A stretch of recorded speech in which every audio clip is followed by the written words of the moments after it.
Sampurasun barudak tepang deui sareng Nini Oce dina acara Caki Carita Kitab Suci. Barudak tuh, barudak. Halo. Halo. Barudak, aya dongeng yeuh. Si Encang dipiwarang ku Pak RT. Gotong royong.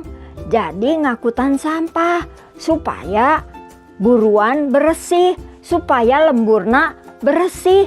Jadi sampah-sampah runtah-runtahna kudu diangkut ka TPS, tempat pembuangan sementara. Tah, kudu babarengan, berat ngakutna nya. Jadi babarengan.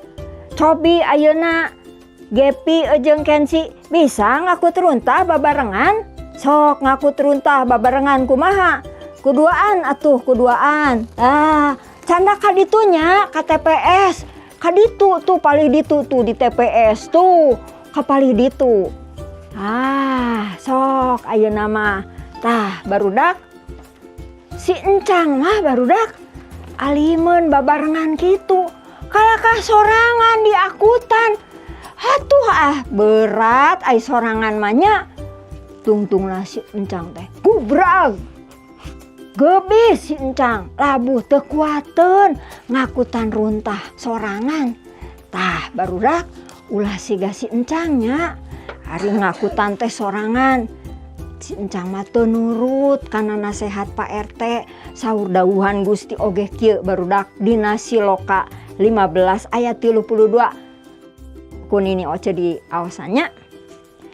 Mun urang nolak kana nasehat, nurugi diri sorangan. Sabalikna, mun daek narima pepeling, bakal jadi leuwih bijaksana. Tah, atos beres ngakutanana. Gepi, Kensi, sok kadarieu, hayu. Tuh, barudak di bumi tos ngantosan. Tuh, tepang deui sareng Nini Oce dina acara Caki Carita Kitab Suci.